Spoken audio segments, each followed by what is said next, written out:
கோயில் நீரிலேருந்து கல்லூரிலாம் கட்டுறாங்கன்னு சொல்லி நேற்று எடப்பாடி பேசியிருந்தார். இப்போ வந்து சென்னையில் வந்து கபாலீஸ்வரர் கலைக்கல்லூரியில் எடப்பாடி பழனிசாமி கண்டித்து மாணவர்களும் பெற்றோர்களும் போராட்டத்தில் இருக்காங்க.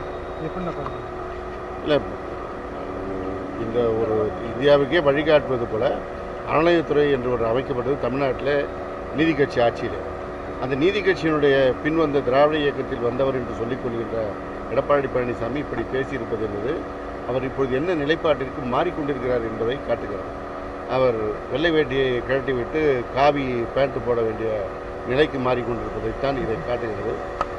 கோயிலுக்கு வந்தாலும் எந்த நிதியாக இருந்தாலும் அது மக்களுடைய நிதி, மக்களுக்கு மீண்டும் பயன்படுத்தப்படுகிறது.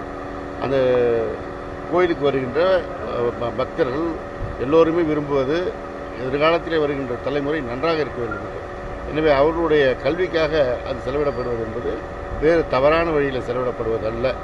இது குறித்து பல்வேறு விவாதங்கள் ஏற்கனவே நடந்திருக்கிறது.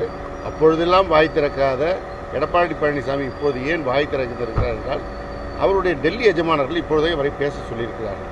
எனவே டெல்லி எஜமானர்களுடைய வார்த்தைக்கேற்ப அவர் இப்பொழுது நடனமாடிக்கொண்டிருக்கின்றார். மக்கள் மத்தியிலே அவருடைய உண்மை ரூபம் இப்பொழுது வெளிப்பட்டு கொண்டிருக்கிறது. அதற்கான விளைவை அவர் சந்திப்பார். இந்திய அளவிலே பொது வேலை நிறுத்தம் அறிவிக்கப்பட்டிருந்தாலும் தமிழ்நாட்டிலும் தொழிற்சங்கங்கள் அந்த வேலை நிறுத்தத்தில் ஈடுபடுகிறார்கள்.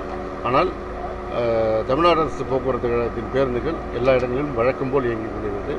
எந்த பிரச்சனையும் இல்லாமல் இயங்கிக் கொண்டிருக்கிறது. மக்களும் பாதிப்பு இல்லாமல் பயணம் செய்து கொண்டிருக்கிறார்கள்.